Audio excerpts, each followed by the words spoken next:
Entonces, pues nada, vamos a arrancar en esta parte simplemente con algunas definiciones importantes, ¿listo? Ya vamos a empezar a introducir estas nociones de lo que son las operaciones, ¿listo? Las operaciones.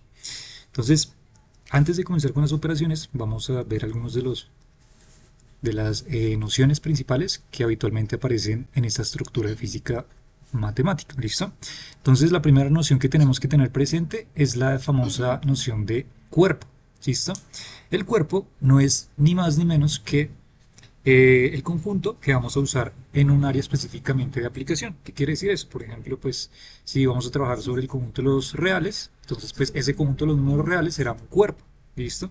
Es lo que nosotros llamamos un conjunto. En este caso, a estos cuerpos son los a los cuales les vamos a aplicar las propiedades de operaciones y demás temas. ¿Listo? Que vamos a empezar a trabajar de acá. Entonces, si quieren, lo podemos colocar como suele ser conjunto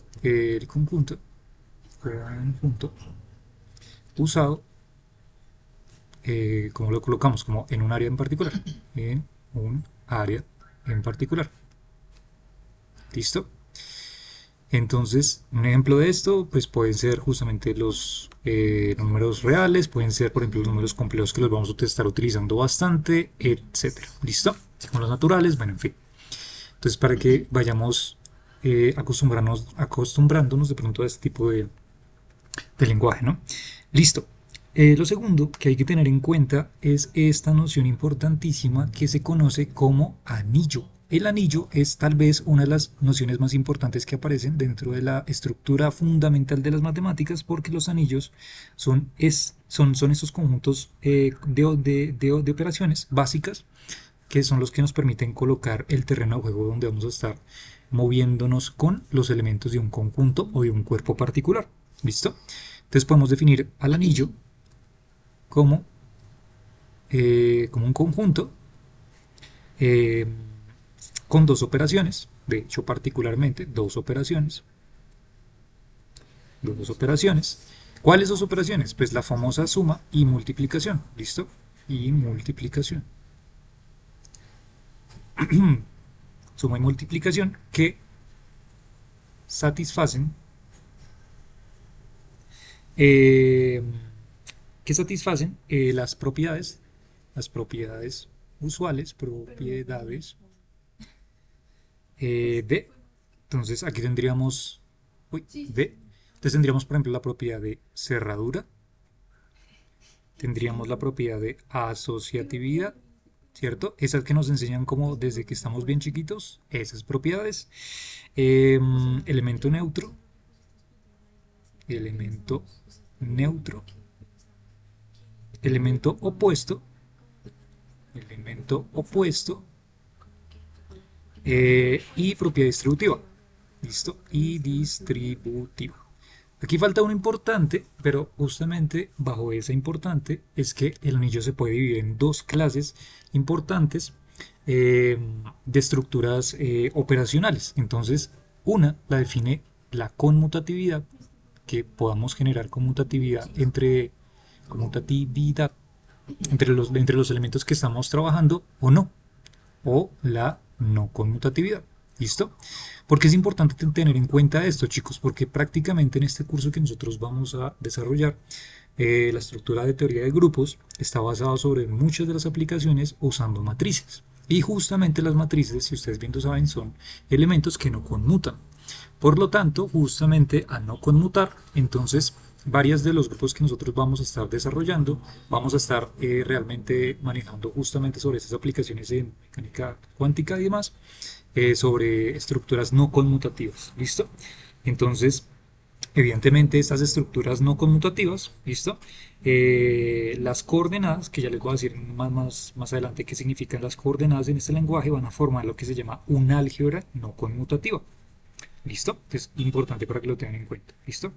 Entonces, vale, ya tenemos como esta estructura. Obviamente, este anillo, ¿a quién se le va a aplicar? Pues este anillo pues particularmente se va a aplicar a los diferentes cuerpos y estructuras matemáticas que nosotros vayamos desarrollando. Por eso es que el día de ayer fue importante empezar a darles las nociones de topología, porque en la topología, ¿cierto? En el espacio topológico ya en sí, nosotros tenemos ya una noción del espacio que vamos a estar trabajando y cuáles son las reglas y conjuntos de elementos que van a estar dentro de este espacio, ¿no?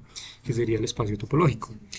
Entonces, Digamos que es un caso particular, por ejemplo, de un anillo donde se cumple obligatoriamente conmutatividad, ¿sí? Que sería un caso particular, pero el caso general, pues podría ser donde no fuera un conmutativo, ¿vale?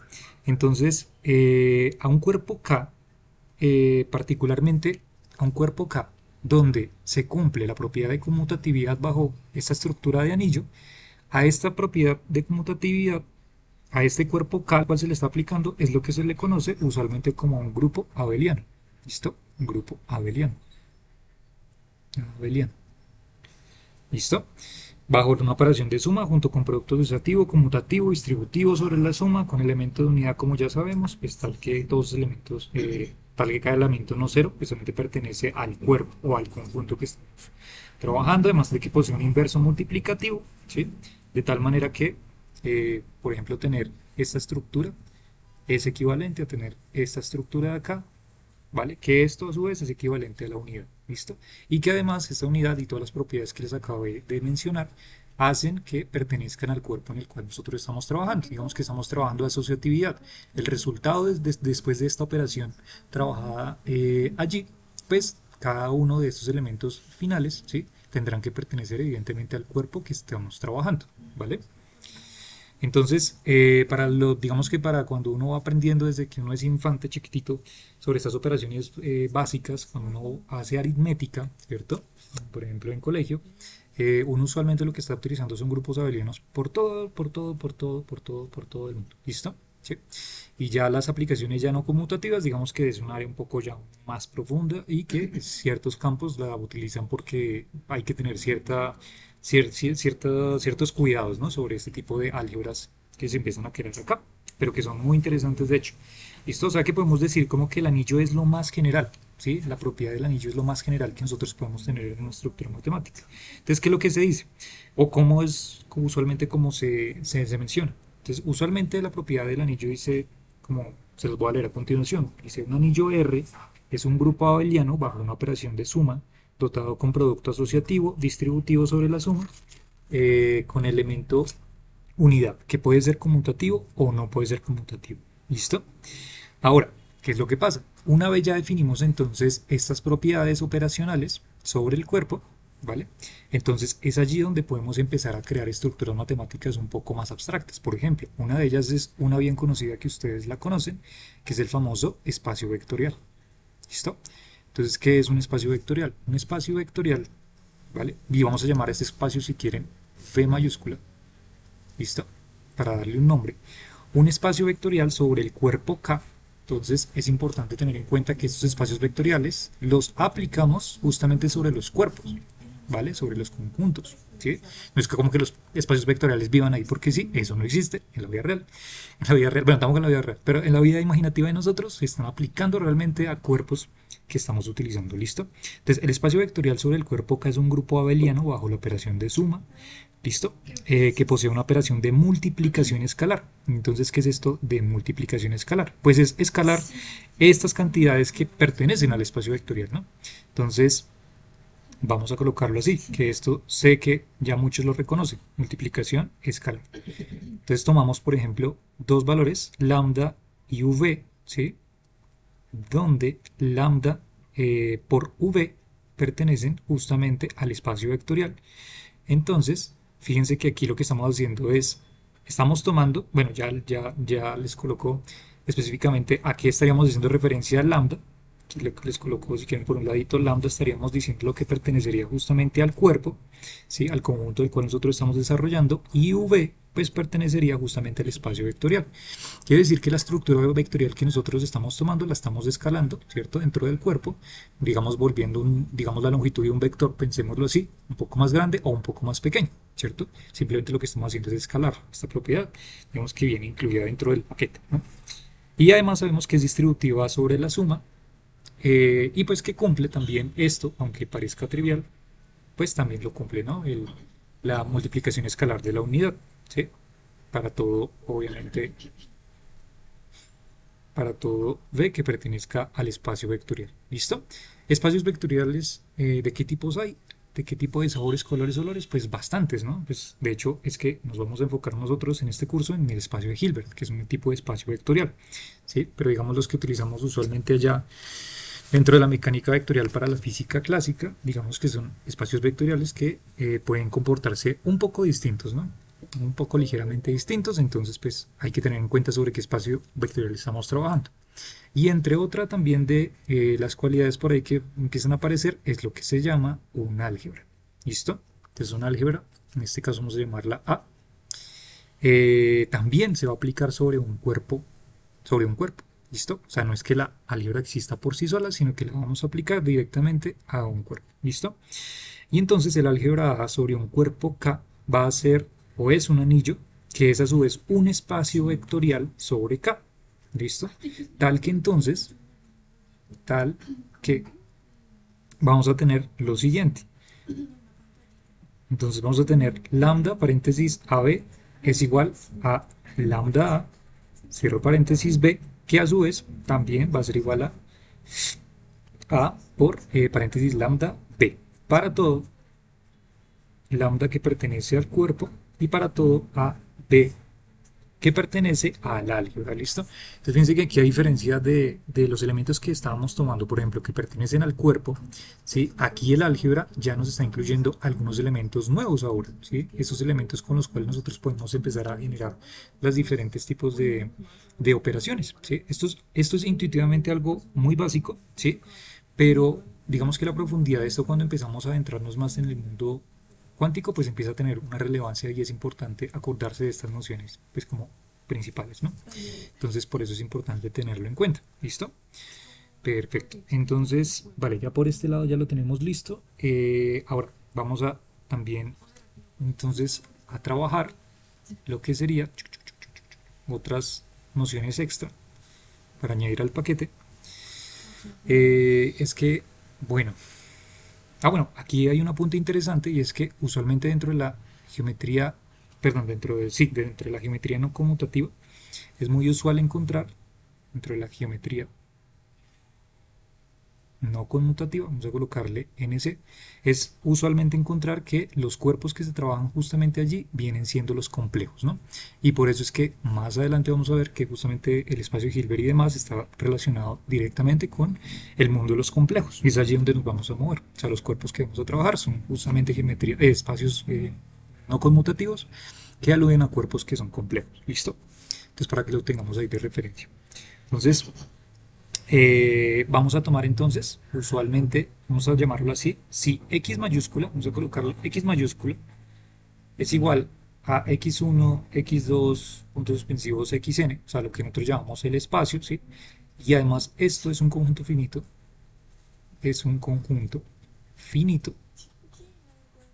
¿listo? Se llaman coordenadas, ¿se acuerdan las palabras que les había dicho hace un momentito? Coordenadas, entonces se le llaman coordenadas bueno, x mayúscula, sí, de x mayúscula, una asignación de valor numérico, uy, ¿qué estoy escribiendo? Numérico, a cada punto de x. ¿Eso qué quiere decir? Realmente lo que estaríamos diciendo es como etiquetar a cada elemento que aparece ahí, ¿sí? Lo vamos a etiquetar con una asignación numérica, ¿sí? Entonces, por ejemplo, si el conjunto es complejo, pues luego será una lista ordenada de números complejos, ¿vale? Simplemente es como una especie de etiqueta, lo que se conoce como una coordenada, ¿listo? Las coordenadas, o sea, de una u otra manera lo pueden pensar como los elementos que hacen parte del espacio, ¿cierto? Las coordenadas van a formar un álgebra, ¿listo? Entonces van a formar un álgebra. Las coordenadas, coloquémoslo así, las coordenadas forman un álgebra. Y pues álgebra ya dijimos que era, justamente, ¿no? Entonces las coordenadas forman un álgebra. Usualmente esta álgebra pues es de tipo conmutativo, si no estamos colocando obviamente la característica de que sea no conmutativo. ¿Listo? Y usualmente, pues dado que estamos colocando un conjunto finito, pues esta será de dimensión finita. ¿Listo? dimensión finita. Lo podemos pensar como la cardinalidad de la que estábamos hablando el día de ayer. También.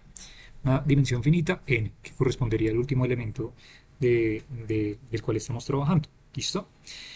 Si nosotros, y de hecho para nuestro caso y para este curso, vamos a estar trabajando justamente coordenadas que forman una álgebra conmutativa, y vamos a colocar que esta álgebra conmutativa inicialmente la vamos a colocar sobre los números complejos. ¿Listo? Vamos a decir que bajo los números complejos vamos a formar una álgebra conmutativa. Más adelante vamos a ver en qué aspectos se vuelve conmutativa y en qué aspectos no, lo que les comenté arriba hace un momentito. ¿Listo?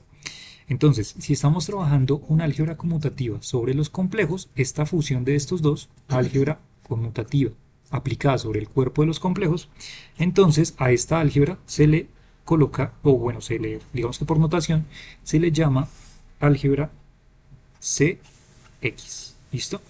Es usualmente así es como lo llaman. ¿Listo? Álgebra CX. ¿Listo? Entonces la notación de CX suele utilizarse para denotar la totalidad de las funciones continuas sobre X de valores complejos. ¿Listo? Entonces este tipo de álgebras está relacionada con funciones continuas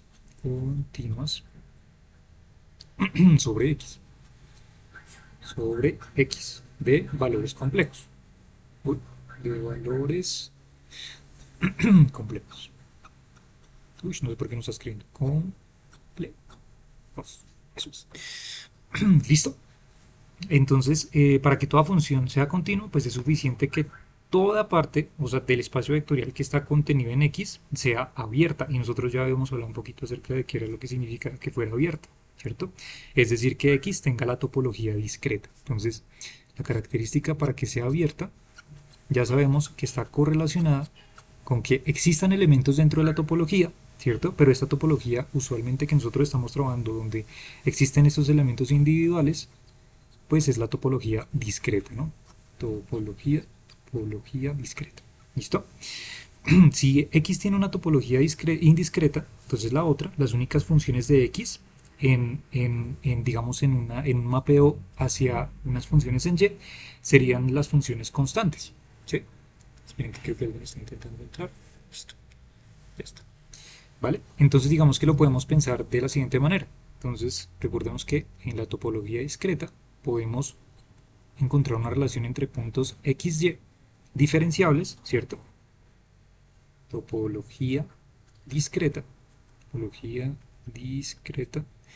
mientras que en la topología indiscreta, entonces lo que tendríamos sería el espacio donde pertenece la topología, pero con elementos que están unidos entre sí, ¿cierto? No existe una diferenciabilidad entre ellos. Entonces, aquí estaríamos hablando de una topología indiscreta.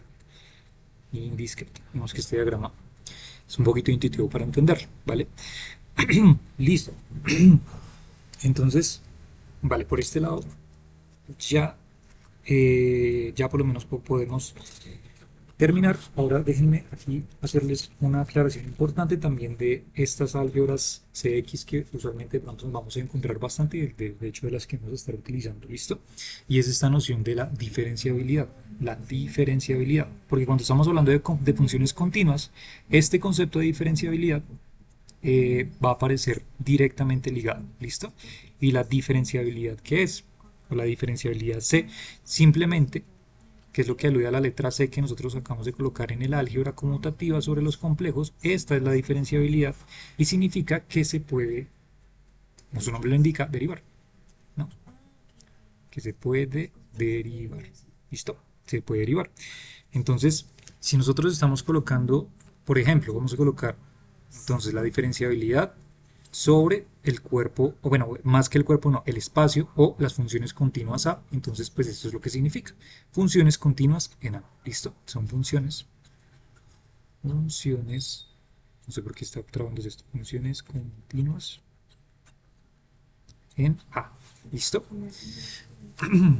Yo creo que voy a crear otra hoja porque no sé qué pasó acá. Listo. Voy a escribirlo de hecho más por acá. ¿Listo? Funciones continuas en A. ¿Y entonces qué es lo que significa? Pues vale, por ejemplo que podemos tener entonces funciones que son una vez diferenciables. Entonces digamos que una vez diferenciable sería esto, ¿cierto? Pero por ejemplo 5 veces diferenciable sería pues escribirlo notacionalmente de esta manera. ¿Y qué significa infinitamente diferenciable? Pues significa colocarle hasta C un infinito sobre justamente estas funciones continuas que estamos nosotros estableciendo. ¿Listo? Entonces, para que sepamos la notación, porque usualmente dentro de los textos suelen aparecer estos tipos de notaciones introductorias en teoría de campos, y también cuando vamos a analizar estos textos ya con rigor de teoría cuántica de campos, ¿no? Entonces digamos que esta notación simplemente es para que la entendamos, que significa cuántas veces vamos a, o cuántas veces se permite esa función derivar, ¿no? Infinitamente diferenciable. ¿Listo? Y este término de infinitamente diferenciable está a su vez ligado con algo que de hecho nosotros ya tocamos el día de ayer, que es lo que se conocen como funciones suaves. ¿Listo? Las funciones suaves son esas funciones o aquellas funciones justamente que permiten ser infinitamente diferenciables. ¿Listo? Un ejemplo de ello puede ser, por ejemplo, la función exponencial. Ustedes toman la función exponencial, la derivan infinitas veces y ella siempre va a terminar dándonos o arrojándonos algún valor, ¿no? Entonces, evidentemente esta estructura que nosotros tenemos acá de generar esta diferenciabilidad sobre estas funciones, eso generará también un espacio vectorial, ¿no? O sea, esto define un espacio vectorial cuando tomamos esta propiedad de diferenciabilidad, ¿vale? Entonces, para que la tengamos en cuenta. ¿Listo? Bueno, a ver qué más tengo por aquí importante que no se me vaya a escapar. Bueno, sobre el anillo. Listo, sobre el anillo, digamos que hay un apunte por aquí que tengo que pronto sería interesante hacerlo, más como una curiosidad, y es porque se le llama anillo, ¿no? La primera vez que yo aprendí esto, yo ¿cómo se llama anillo? ¿Por qué se llama anillo? Y no entendía por qué se llamaba anillo, pero pues vale. El anillo realmente hace referencia, dame un momentito aquí aparte, si quieren voy a hacer aquí un espacio donde me deje copiar. No, se trabó. No sé por qué se traba acá. A ver, de este lado. No, peor. Entonces, y hagámoslo en la siguiente. Vamos a colocarlo por aquí como apunte curioso sobre los anillos. Apunte sobre los anillos. Listo. ¿Y qué es lo que pasa? Es que pues un anillo, como es un anillo, pues un anillo es como un objeto de esto, donde aquí hay como un hueco, ¿no? Entonces digamos que usualmente se le conoce a esto como anillo, porque esta subcolección de elementos que aparecen justo acá y no en el hueco, ¿sí? Son el conjunto de elementos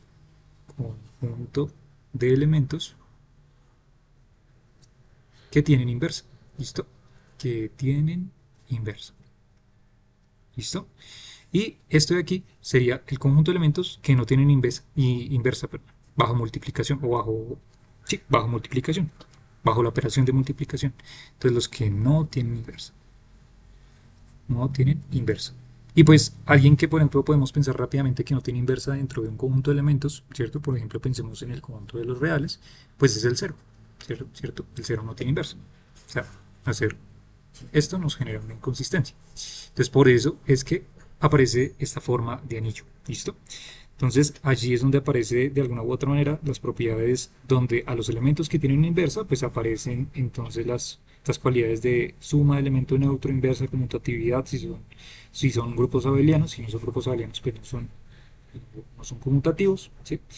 Y pues ahí esa álgebra que aplicaremos al cuerpo pues generará las diferentes operaciones que nosotros vayamos haciendo, ¿sí? De igual forma existirá lo que se conoce como un mapa, o sea, sobre todos estos elementos que nosotros estamos abordando, existirá un mapeo, digamos, de lo que sería, digamos que a este mapa a veces le colocan una bolita, entonces dicen, vale, el mapa, por ejemplo, de los elementos que yo tome dentro del conjunto, ¿sí? Por ejemplo, A sobre otro elemento del conjunto A, eso me devolverá o me mapeará también al mismo conjunto A, ¿sí? Ejemplo, digamos que yo tomo el valor de 2 por 3, ¿cierto? Esto evidentemente es un valor que me llevará también al conjunto pues, en el cual estoy trabajando, ¿sí? Viéndolo muy aritméticamente. Si lo vemos, por ejemplo, vectorialmente, es decir, por ejemplo, vale, si yo tengo un vector 2x, y entonces, por ejemplo, lo estoy sumando con 5x, pues esto me llevará también otra vez de nuevo al mundo del espacio vectorial, en este caso unidimensional, ¿cierto? O sea, siempre va a pertenecer o hace un mapeo sobre el mismo espacio en el cual estamos trabajando. ¿Listo? Es importante tenerlo en cuenta. Listo. Bueno, eso era como lo que quería dejar por ahí claro. Y ahora sí nos vamos entonces a... Es que está este puntillo. Entonces vámonos ahora un poquito a hablar sobre lo que sería la compacidad y Hausdorff, que habíamos quedado en deuda, ¿no? Y ahora un poquito con respecto a... Sí, dime, dime.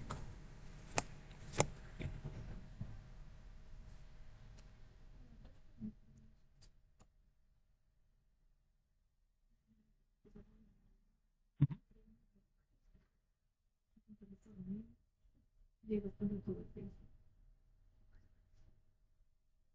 como que no se puede preguntar y que yo no sé qué es de una vuelta.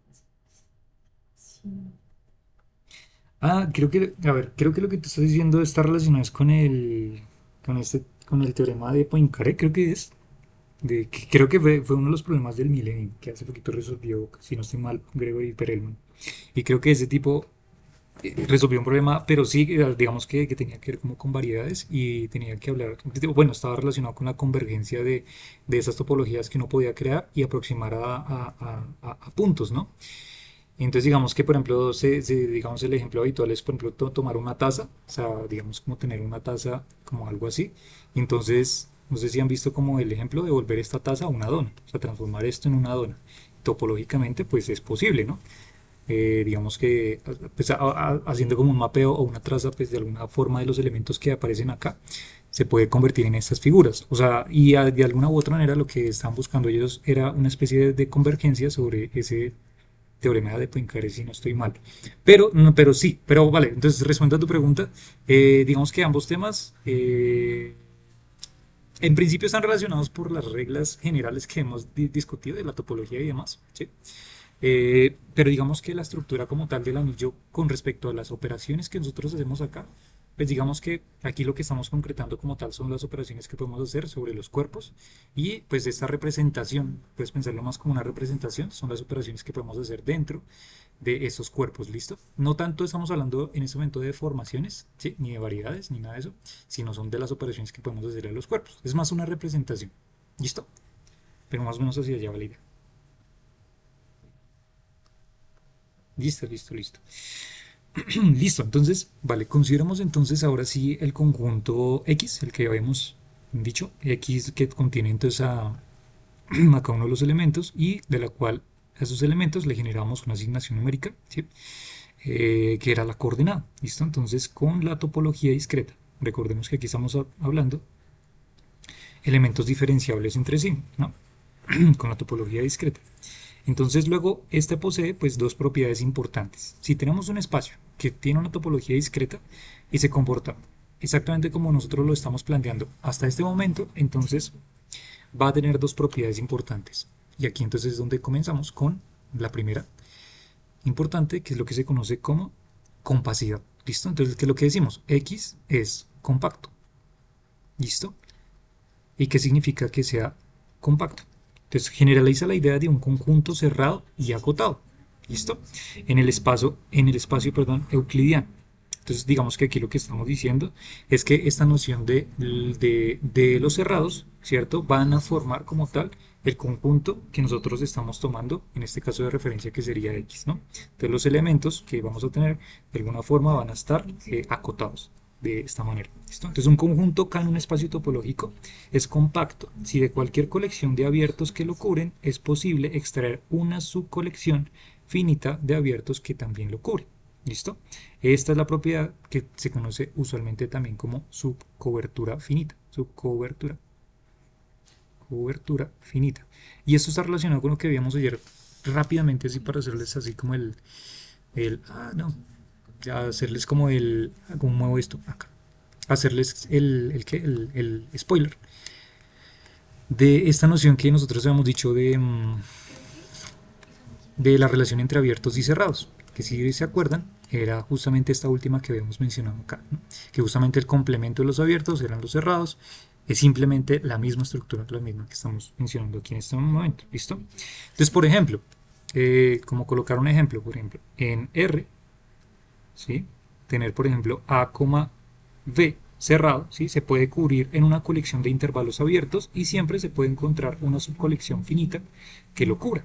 O sea, quiere decir que entre este intervalo, particularmente, por ejemplo, en el cuerpo real, podemos tomar una colección de abiertos que abarque toda esta colección cerrada de elementos que estamos tomando. Por decir, digamos que aquí podemos tomar, por ejemplo, podemos decir que del elemento aquí, colocar simplemente un ejemplo, existe un elemento C, ¿sí? Pero además más adelante existe otro elemento D, pero además más adelante termina B. Entonces podemos empezar a formar abiertos dentro de esta colección cerrada, ¿sí? De tal manera que, por ejemplo, no sé, aquí nos inventemos C, y por ejemplo aquí, E, ¿sí? Pero además de ello lo vamos a unir, por ejemplo, con otra colección, entonces, de abiertos dentro de esta estructura, por ejemplo, entonces, nos paramos en D y vamos a F, yo qué sé, y entonces vamos uniendo y cada vez esta concatenación de elementos me va a generar al final una subcobertura finita que será cerrada. Eso sería lo que nosotros entenderíamos como una compacidad. ¿Listo? O digamos la definición de compacto. ¿Vale? Esta sería la primera. Y la segunda es que entonces además vamos a decir que este espacio, esto es importante, este espacio topológico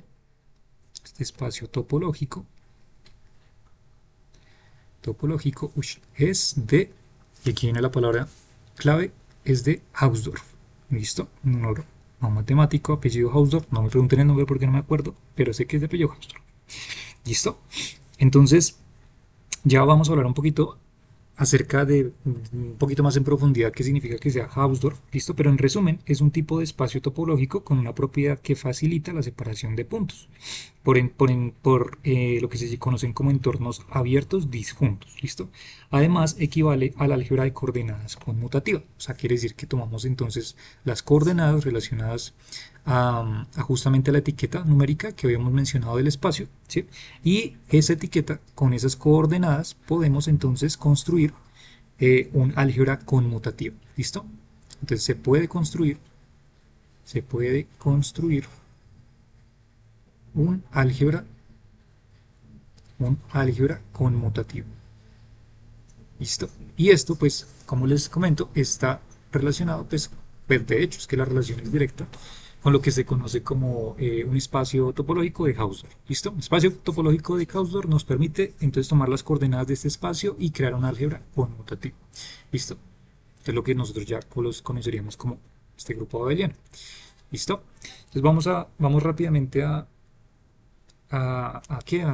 detallar un poquito sobre qué es esto de Hausdorff. ¿Listo? Porque tengo ya unos apuntes específicamente de Hausdorff. Permítanme aquí que tenga un rollo aquí de revuelto de apuntes terrible.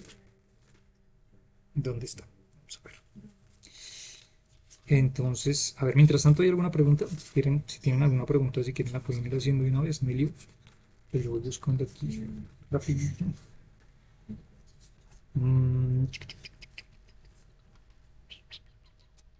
¿Dónde está? A ver, ¿qué es el término de Gelfand? Vamos adelante. Ey, ¿dónde quedó ese apunte? Qué raro. Momentito. Si no fue que estamos acá.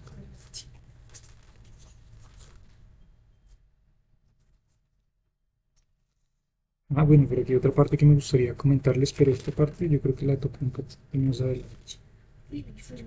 Sexuales, no. Bueno, mientras la voy siguiendo para no quitar más tiempo, vamos entonces revisando un momentito mientras ahorita ya encuentro la parte de Hausdorff para darles también como una definición un poco más matemática, pero sin entrar tanto en detalle. Entonces, vamos a relacionar rápidamente estos dos puntos, estas dos propiedades de las cuales les acabé de mencionar. Y es que cuando relacionamos estas dos propiedades, tanto que X sea un espacio compacto y además de que el espacio topológico sea de Hausdorff, entonces aparece un teorema muy famoso dentro de esta estructura que se llama el teorema de compacidad. ¿Listo? Compacidad. ¿Listo? Y rápido, en términos simples, pues digamos que el término bueno, como tal el teorema de la compacidad es un espacio, o se define como un espacio de Hausdorff. eh, es un espacio de Hausdorff, cualquier subconjunto compacto, donde cualquier subconjunto compacto es cerrado. ¿Listo? Ambos que sean compacto y de Hausdorff tienen propiedades útiles para el análisis funcional. Y sabemos, de pronto, para los curiosos, que el análisis funcional está metido pues prácticamente en toda la estructura de la teoría cuántica de campos y también en muchas partes de la teoría de grupos. ¿Listo? Entonces, pues obviamente esta estructura del teorema de la compacidad es el sustento sobre el cual podemos nosotros, por ejemplo, utilizar variaciones o principios de mínima acción, donde más adelante eso va a tener pues una relevancia importante para encontrar ecuaciones como las de Euler-Lagrange y demás, ¿no? Que son las ecuaciones dinámicas de movimiento para esos sistemas. ¿Sí? Entonces, pues evidentemente este teorema de compacidad es el sustento del análisis funcional como tal y de la topología algebraica. ¿Listo? Topología algebraica. Bueno, listo. Las funciones continuas, además, entonces, por otro lado, también preservan la separación y la compacidad, lo que facilita el estudio de las funciones y los mapeos entre espacios. Entonces, claro, que obviamente una función sea continua. Por eso hablábamos de diferenciabilidad hace un ratito. eh, es porque las funciones suaves, estas funciones que nosotros vamos a utilizar, estas funciones continuas, van a preservar justamente esta compacidad, o sea, van a estar acotadas, ¿sí?, sobre los intervalos que nosotros estamos trabajando, y este mapeo siempre va a generar a alguien que pertenece sobre este mismo cuerpo en el cual nosotros estamos desarrollando los cálculos. ¿Listo? Entonces, para que lo tengamos en cuenta. Entonces, sí, esa es la parte importante. ¿Listo? Cuando un espacio topológico X es compacto y de Hausdorff, el álgebra entonces Cx que nosotros denominamos, ¿sí?, de las funciones continuas, entonces de estas funciones de X que nos van a mapear esto justamente a los complejos, proporcionará información completa sobre X. ¿Listo? Por el teorema, por lo que se conoce como el famoso teorema de Gelfand y Naimark. ¿Listo? Naimark. Pero antes de irnos con ese teorema, ¿listo?, de Gelfand-Naimark, voy a irme rápidamente a explicarles un poco la noción de lo que se conoce como una estrella álgebra. ¿Listo? Porque esta noción de estrella álgebra nos va a permitir justamente entender qué es lo que nos dice el teorema de Gelfand-Naimark. ¿Listo? Entonces, vámonos aquí rápidamente a unas notitas rápidamente simples de qué son las estrellas álgebra. Algo bonito que les puedo anticipar es que las estrellas álgebra está metida en toda la mecánica cuántica. Realmente lo que nosotros estamos haciendo en mecánica cuántica son puras estrellas álgebra. ¿Listo? Álgebra. Entonces, vamos a ver. Antes de tocar específicamente esta estrella álgebra, vamos a necesitar dos ingredientes. El primer ingrediente es lo que nosotros llamamos los espacios de Banach. ¿Se acuerdan? Que estuvimos hablando justamente el día de ayer, que estaban relacionados justamente con estos espacios topológicos normados, ¿cierto? Pero que no, o de alguna forma que carecían de un producto interno, ¿sí? Entonces, recordando las álgebras de Banach, sabemos que estas entonces poseen una norma, tienen norma, ¿verdad? Una noción de norma, y además es completo bajo la norma, ¿sí? O sea que la secuencia de Cauchy, lo que estuvimos hablando del día de ayer, la secuencia de Cauchy, esta convergencia, pues va a converger a algún tipo de álgebra. ¿Listo? Existe una convergencia dada por la convergencia, ay, que estoy escribiendo convergencia, ¿sí?, dada por la sucesión de Cauchy, va a converger a un álgebra. ¿Listo? A la álgebra. ¿Listo? Además, la norma también satisface la desigualdad de Banach. ¿Listo? También hay una desigualdad relacionada, desigualdad de Banach. Algo similar a lo que nosotros construimos de la desigualdad triangular el día de ayer. Bueno, aquí también existe algo similar, que es esta desigualdad de Banach. ¿Listo? Donde tenemos que el producto de estos elementos bajo norma, fíjense que aquí estamos trabajándolo bajo norma, es menor o igual a tomar la norma de cada uno de sus elementos independientemente. ¿Listo?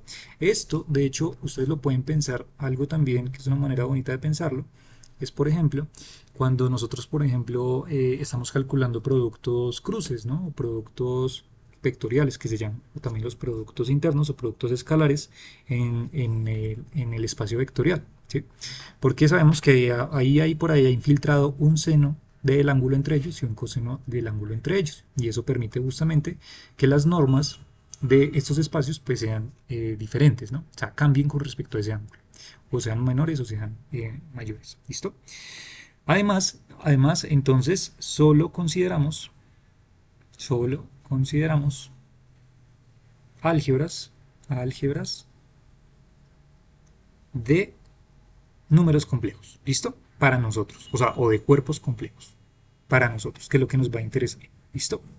Entonces ya está. Ese es el primer ingrediente de esta sopa rarísima que vamos a hacer. Y el segundo ingrediente es un tipo de álgebra muy interesante que también aparece dentro de esta estructura, que no sé si sabían que eso tiene un nombre y son las famosas estrellas álgebra.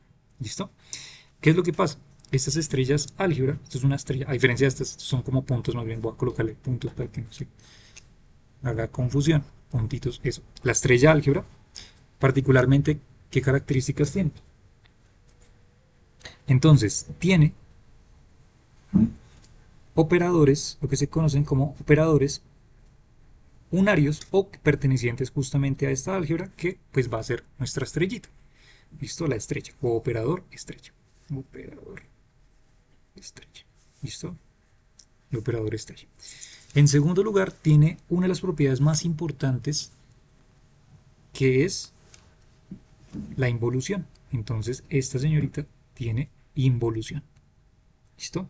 ¿Qué significa involución? Que cuando nosotros vamos a aplicar entonces sobre esta estrella álgebra a un elemento, ¿sí?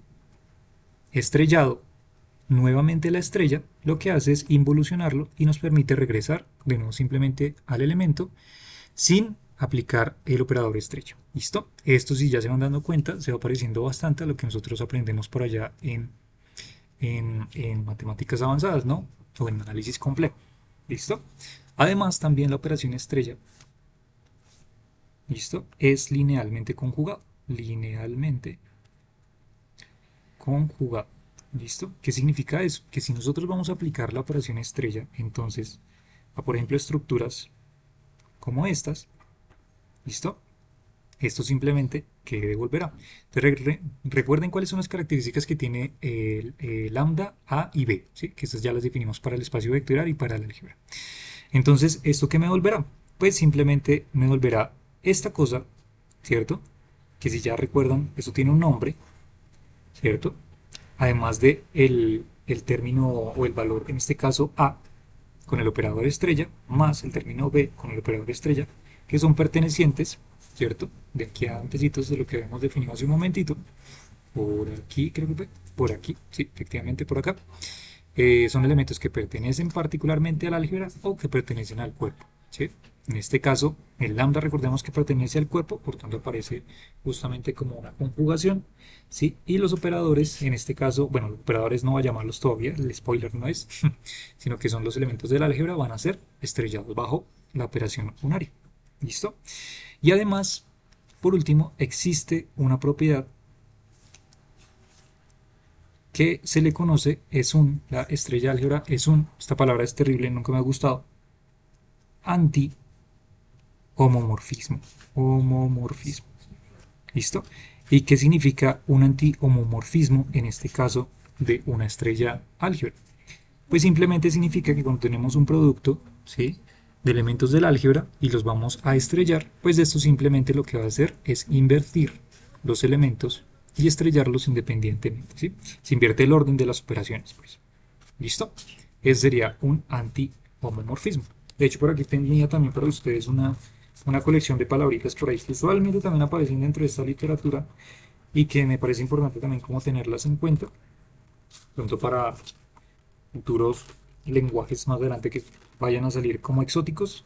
También es importante que vayamos teniendo estas nociones de qué es lo que significa un morfismo, o un homomorfismo, o un isomorfismo y todas las vainas raras que nos gusta inventar, ¿no?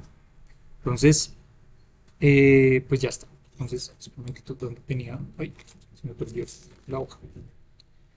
A ver,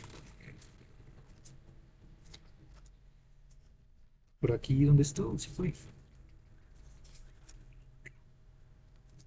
Ya, por acá está. Entonces, lo que podemos pensar aquí rápidamente es siendo como una cajita de palabras, palabras clave. ¿Listo? Pronto que van apareciendo por ahí. Si nosotros vamos a ir mencionándolas. ¿Listo? Entonces, ¿qué es lo que nosotros entendemos como un morfismo particularmente? Un morfismo. ¿Listo? Entonces, un morfismo particularmente, pues es es una función que preserva la estructura entre dos objetos matemáticos de un mismo tipo dentro de una categoría. ¿Listo? Ya, más adelante también vamos a explicar rápidamente qué significa una categoría. ¿Listo? Y entonces se respetan las propiedades y operaciones definidas en las estructuras. Entonces lo que hacemos aquí es simplemente funciones que preservan estructuras. ¿Listo? Preservan estructuras entre objetos matemáticos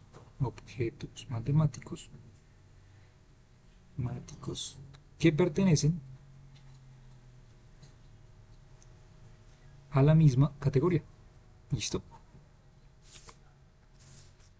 Categoría. Entonces las propiedades y las propiedades que formen a esta categoría pues van a respetarse. ¿Listo? No pueden haber alteraciones. ¿Vale? Importante tenerlo en cuenta. ¿Listo? Entonces, ¿qué es lo que hace un homomorfismo? Bueno, un homomorfismo, pues lo que hará de alguna u otra manera, pues será evidentemente respetar estas cantidades, estas funciones, ¿sí? Bajo esta operación de multiplicación de los elementos de la álgebra que estamos tomando. ¿Listo? Ese sería un homomorfismo. Homomorfismo. ¿Listo? Además de respetar las características y las operaciones que estamos haciendo, mantiene el orden. ¿Listo? Podemos pensarlo como una mantenencia del orden. Mantiene el orden. Pero entonces, ¿qué es un antihomomorfismo? Pues un antihomomorfismo sería, pues no mantener el orden, sino invertirlo. ¿Listo? Anti o... Ay, bueno, puntos suspensivos. ¿Listo? Sería invertir el orden. Y creo que alguien quiere entrar. Invertir el orden. ¿Listo? Que es usualmente lo que pasa cuando estamos, por ejemplo, aplicando estos, por ejemplo, allá en mecánica cuántica, si ustedes recuerdan de pronto, si vieron algo de eso, es lo que uno realiza, por ejemplo, cuando aplica el operador, por ejemplo, de la transpuesta, ¿no? O, por ejemplo, del operador DAGA, que es la conjugación hermítica. Entonces, digamos que allí aparece un antihomomorfismo porque se invierte el orden justamente de estos operadores, ¿vale? Entonces, es importante tenerlo en cuenta. Otra palabra por ahí clave de pronto que si se nos aparece por ahí, lo estoy resumiendo de la forma más simple posible si se dan cuenta, ¿vale? Obviamente esto tiene una estructura bonita detrás, pero pues lo estoy tratando de resumir lo más legible para nosotros, ¿vale? Una isomorfía simplemente es una correspondencia, uno a uno, son equivalentes. Entonces podemos pensar esto como una equivalencia, ¿listo? Equivalencia o correspondencia uno a uno. ¿Listo? Eso es una isomorfía. También de pronto por ahí aparecen, ¿qué más? Por ahí aparecen de pronto términos que se llaman endomorfismos. Endomorfismos está relacionado con una transformación o mapeo que toma un objeto matemático y lo mapea a sí mismo. ¿Sí? Entonces, digamos un endomorfismo es tomar un elemento, ¿sí? Y mapearlo a él mismo. Eso es un endomorfismo. ¿Listo? O por ejemplo, tenemos un operador, por ejemplo, de una transformación lineal, por ejemplo, podemos pensarlo así, en un espacio vectorial, y este operador de transformación lineal lo que hace es, entonces, llevarme del espacio vectorial al mismo espacio vectorial. ¿Listo? Es justamente, por ejemplo, las características que cumple la linealidad, que uno aprende, por ejemplo, en álgebra lineal, que dice, vale, vamos a aplicar entonces una transformación, por ejemplo, a estos dos objetos, y eso significará entonces simplemente aplicar la transformación a los objetos independientemente o aplicar una transformación lineal entonces a una constante más el objeto, que eso será simplemente transformar al objeto del espacio vectorial, ¿sí? Entonces fíjense que existe un mapeo del espacio vectorial al espacio vectorial. Listo, eso simplemente sería como una especie de endomorfismo. El automorfismo son las aplicaciones lineales de la álgebra en sí misma que preservan el producto y la involución. Aquí ya aprendimos qué es lo que significa una involución. ¿Listo? Entonces digamos que el automorfismo permite justamente también la característica involutiva. Entonces podríamos aquí también añadirle esta etiqueta de automorfismo. ¿Listo? Automorfismo. Listo, esas, mientras tanto por ahora. Perfecto. Entonces, y vamos a acá. ¿Dónde es que? Aquí no era. Por ahí. Acá. Vamos. Sí. ¿Dónde está? Acá. Listo, entonces, vale, ¿qué es lo que pasa? Entonces, íbamos a construir las estrellas álgebra, ¿no? Entonces, ¿qué es lo que pasa? La noción de esa estrella álgebra surge justamente de la fusión, ¿no? De la álgebra de Banach. O sea, tomamos este espacio normado, ¿sí? Y la fusión, junto con lo que sería la estrella álgebra. ¿Listo? Álgebra. Álgebra. ¿Listo? ¿Listo? Que no necesariamente es conmutativa, sino que también puede ser conmutativa. ¿Listo? Y la fusión de estos dos entonces engendra un bebé que se llama C estrella álgebra, que es lo que nosotros utilizamos usualmente en mecánica cuántica. ¿Listo? ¿Y qué es lo que pasa? Entonces, en las estrellas álgebra satisface una norma o una condición, se satisface, vamos a colocar acá, se satisface la condición cuando unimos estos dos entes de que podemos tener lo siguiente, que la norma de este valor con el operador estrella multiplicado por el mismo bajo la norma es igual a el operador al cuadrado. Y esta condición se puede empezar a construir, o esta condición puede empezar a construir una teoría muy rica y con unas características que esto ya les llevará a pensar a qué es lo que estamos hablando, ¿no? Esto ya prácticamente que es la construcción de la mecánica cuántica, ¿no? Cuando ya empezamos a hablar de las funciones de onda y sus conjugados y todo este tema y todo este rollo de las probabilidades y las amplitudes de probabilidad. Todo este tema realmente que nosotros hemos construido de la mecánica cuántica pues tiene una base bastante firme en las estrellas álgebra y por eso es que es algo tan bonito, digamos, de analizar ya a profundidad viéndolo desde un punto de vista matemático. ¿Listo? Entonces, ¿qué características podemos tener? Entonces, el conjunto de los complejos, particularmente, conjunto de los complejos, los números complejos o el conjunto complejo son una C estrella álgebra, de hecho. Entonces el conjunto de los complejos son una C estrella álgebra. ¿Listo? Son una estrella álgebra en sí misma. Entonces, la noción de utilizar particularmente estas operaciones, pues es utilizar unas estrellas álgebra directamente. ¿Listo? Unas estrellas álgebra puede ser vista de una manera de una generalización del conjunto de los números complejos, de hecho. ¿Listo? Más bien una generalización. Aparte de que es en sí misma, es una generalización. ¿Vale? ¿Por qué generalización? Por lo mismo que les comentaba, porque podemos trabajar sobre álgebras conmutativas como no conmutativas. Conmutativas como las no conmutativas. ¿Listo? Porque podemos tener, por ejemplo, conmutativas. Porque, por ejemplo, dentro de estos ejemplos, ¿qué podemos abordar?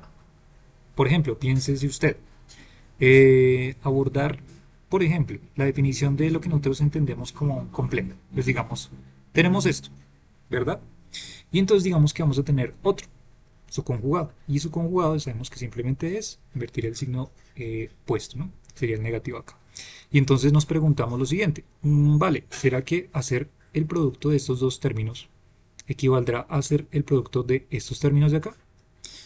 Listo, esa es una pregunta que pueden responder fácilmente, ¿cierto? Pero claro, aquí estamos trabajando sobre un espacio complejo, muy particular, que si se dan cuenta está tomando una parte real, ¿cierto? El conjunto de los reales tanto para X como para Y, o sea, la parte real sería esta X, y la parte imaginaria que estaría relacionada con esta parte de Y, ¿cierto? Entonces, claro, aquí lo que estamos haciendo de alguna u otra manera es jugar con cantidades, vamos a decirlo como, si quieren pensarlo como unidimensionales o matrices de uno por uno, ¿cierto? Donde pues esta propiedad conmutativa pues es fácil de identificar y podemos responder fácilmente a esta pregunta. Pero cuando estamos utilizando, por ejemplo, espacios que también pertenecen al mundo complejo, ¿cierto?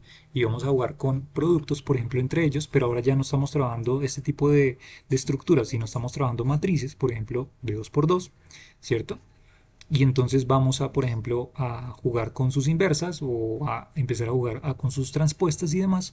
Entonces la pregunta que nos haríamos sería, vale, ¿será que es lo mismo hacer, por ejemplo, entonces esto que esto, para toda matriz, ¿vale? Que pertenece a este mundo. Entonces aquí es donde nos empezamos a preguntar si esta conmutatividad sigue funcionando. O digamos, ahora piénsese no una matriz con su inversa, sino piénsese en otra matriz, por ejemplo, otra matriz n.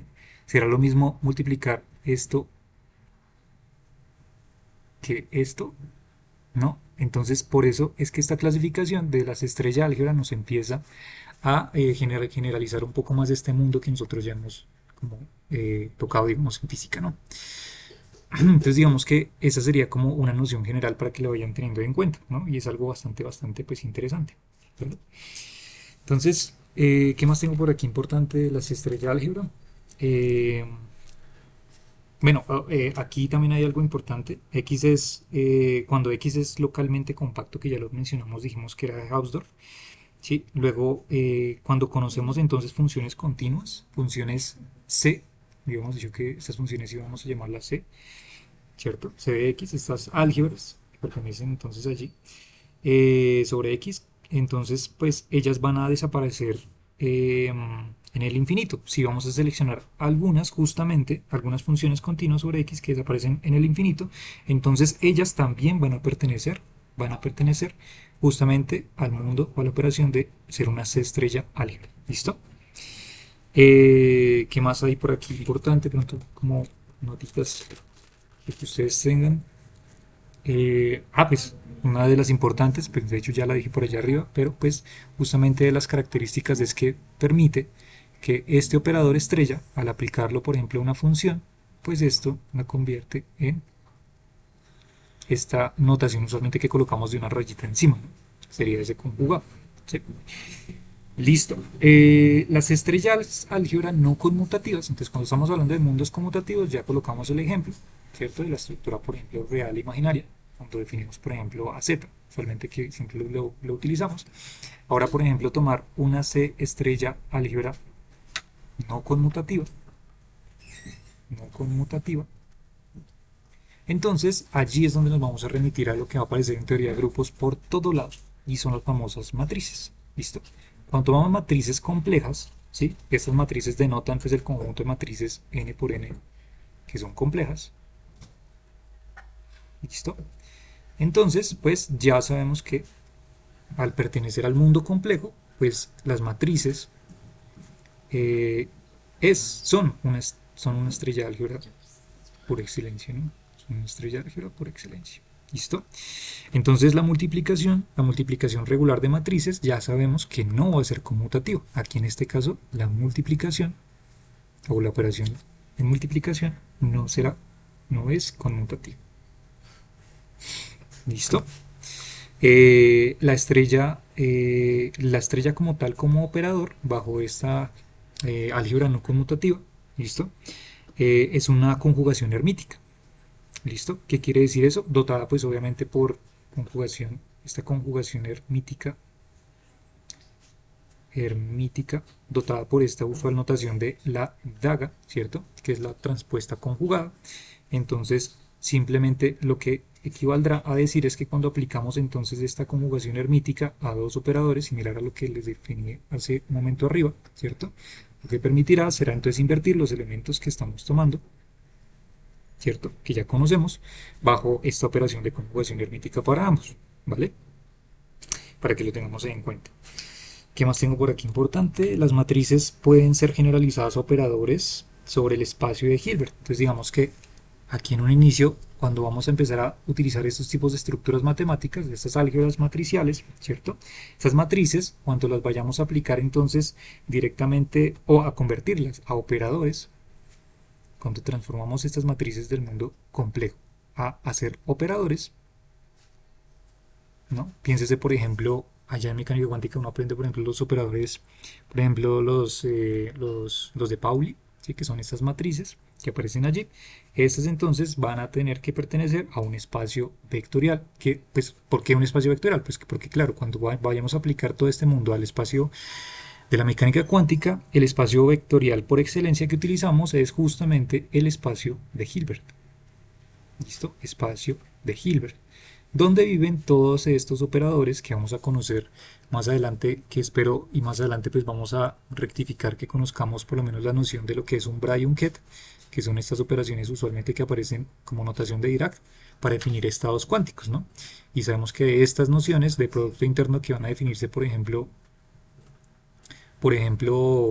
como brackets, como tal de los estados cuánticos, pues van a estar relacionados justamente a todas estas nociones de norma que ya discutimos, de productos internos que ya discutimos, y además también de esas álgebras no conmutativas que vamos a poder aplicar a los estados cuánticos, y además de ellos a las matrices que van a ser nuestros operadores en el mundo cuántico, ¿no? Por ejemplo, podemos recordarlo como la ecuación de Schrödinger, ¿sí? Allá en ese mundo es donde vamos a estar trabajando, espacios de Hilbert, ¿listo? Entonces, vamos a llamar, por ejemplo, si V, vamos a colocarle de una H cursiva, son el conjunto de operadores acotados sobre el espacio de Hilbert. Entonces, luego, este conjunto de operadores, como le pongo, conjunto de operadores, serán una estrella álgebra. Serán una estrella, estrella álgebra. ¿Listo? Entonces la multiplicación es una composición de operadores, ¿sí? Además cumple las mismas propiedades que una estrella álgebra no conmutativa. ¿Listo? Listo, entonces bueno, ya con estas más o menos definiciones que les he botado justo en este momento, pues podemos ir ahora sí al teorema de Gelfand-Naimark que les había mencionado justo acá. ¿Por qué? Porque pues aquí del teorema de la compacidad de lo que estuvimos hablando, ¿sí? Al trabajar justamente, al tener esta noción de estas dos propiedades, al construir un espacio que es compacto, además de que es un espacio topológico de Hausdorff, ¿sí? Y que construíamos álgebras conmutativas, pues nos vamos a dar cuenta que a partir de estas dos propiedades que formaban el teorema de la compacidad o de compacidad, ¿sí? Nos va a llevar directamente a un nuevo teorema que propondría entonces Gelfand y Naimark, otros dos matemáticos, en donde más bien relacionaríamos las estrellas álgebra con el espacio de Hausdorff. ¿Listo? Entonces, ya un momentito les doy entonces una noción ya específicamente de esto para dejar esta parte ya cerrada. ¿Listo? Entonces, vamos a ver. Y ya por último, ya entraríamos, ya casi que estamos terminando la parte principal de matemáticas. Igual como les dije, era más bien una pequeña puntadita, porque lo que se viene pues realmente es física, que es el fuerte de lo que al menos se va a tratar este curso. ¿Listo? Entonces, vale, vámonos rápidamente a teorema de Naimark, Gelfand-Naimark. A ver, ¿dónde estás? Ay, ay, ay, ay. Aquí no estás. Creo que estabas por acá. Ah, sí, acá está. Listo. Entonces, teorema de Gelfand-Naimark. Entonces tengo aquí dos versiones, la versión larga y la versión corta. Voy a decir la versión corta y la versión larga la doy en detallitos en pedazos más bien pequeños para que podamos masticar. Listo. Entonces, el teorema de Gelfand-Naimark. De igual forma ustedes lo pueden investigar con más profundidad si les interesa este tema, pero pues vamos aquí a untarnos un poquito de qué es lo que significa. ¿Listo? Entonces, qué es el teorema de Gelfand-Naimark o qué establece? Particularmente lo que establece es una correspondencia. ¿Entre qué? Correspondencia. Y establece una correspondencia de dos cosas importantes que acabamos de construir hace un momento. Entre las estrellas álgebra y también entre los operadores del espacio de Hilbert, que nosotros lo llamamos el conjunto de operadores del espacio de Hilbert, BH. ¿Listo? Eso lo reproduce el teorema de Gelfand-Naimark. ¿Listo? ¿Qué es lo que afirma? Afirma que cualquier estrella álgebra abstracta puede ser representada como una subálgebra. ¿Listo? Entonces, ella misma en sí misma puede ser representada como una subálgebra de operadores acotados en un espacio de Hilbert. ¿Listo? ¿Vale? Entonces ya sabemos que es una estrella álgebra, pues es una álgebra de Banach, que ya dijimos, es la fusión entre una álgebra de Banach, ¿cierto? y además una operación de involución que reproduce justamente una estrella álgebra en sí misma. Y eso me genera una estrella álgebra. ¿Listo? Y por otro lado, entonces ya sabemos que, pues, por otro lado, los operadores de Hilbert están viviendo en el espacio de Hilbert, que es un espacio vectorial. Entonces, este espacio de Hilbert es un V, recuerden que sería un espacio vectorial con producto interno, de hecho si se acuerdan del diagrama que hicimos en la clase de ayer finalizando, dijimos que el espacio de Hilbert era una de las cualidades, un espacio topológico que tenía muchas más especificaciones, como era el producto interno, perdón, la norma y la métrica, ¿no? Entonces es completo respecto a la norma inducida por este producto interno. ¿Listo? O sea, consta de un producto interno. Y este producto interno, no sé si lo recuerdan, más adelante ya lo vamos a ver con ejemplos cuando ya empecemos a ver como tal en forma teoría de grupos, que el producto interno que se forman allá es justamente cuando estamos evaluando estas amplitudes de probabilidad entre estados, ¿no? Entonces, por ejemplo, de tener un estado y evaluarlo con respecto de otro. Por ejemplo, yo que sé, tener una espina arriba, tener una espina abajo o demás cosillas que podamos hacer entre estos. Por eso este producto interno es tan importante, del cual está dotado y equipado el espacio de Hilbert. ¿Listo? Entonces, esta como tal, digamos que la forma breve de verlo, entonces esta álgebra de operadores que podemos tomar, ¿sí? Eh, están relacionados con unas estrella álgebra, o más bien decirlo, como que esa estrella álgebra puede ser representada como una subálgebra de operadores que pertenecen al espacio de Hilbert. ¿Listo? Ese sería el teorema de Gelfand-Naimark. Y la versión larga, rápida, vamos a decirlo, es la siguiente. Entonces, y la había anotado de pronto como para tener un poco más de énfasis, pero pues saquen ustedes lo que les interese realmente de esto. ¿Listo? Entonces, inicialmente, antes de un teorema de Gelfand-Naimark, se construyó en el pasado, pues primeramente un teorema de Gelfand, inicialmente, y un teorema de Gelfand, teorema de Gelfand, pues realmente lo que determinaba, ¿sí? Era justamente esto que mencionamos nosotros arriba hace un momentito, que era este espacio vectorial de las funciones, ¿cierto? Que nosotros tomábamos diferenciables, ¿sí? Que determinaban justamente el espacio, o que estaban relacionadas con el espacio, y que estas funciones diferenciables pues eran un espacio compacto de Hausdorff, ¿sí? Funciones continuas que determinaban el espacio. Entonces la estructura de estas Cx, ¿sí? Eran un espacio vectorial, en este caso o que pertenecían al cuerpo de los complejos, ¿sí? Además de que tenían un producto, tienen una norma natural y también una involución. ¿Listo? Aquí se puede, o sea, hasta el teorema de Gelfand aún se puede tener la noción de conmutación. ¿Listo? Si sucede todo esto, se conoce como una estrella álgebra. ¿Listo?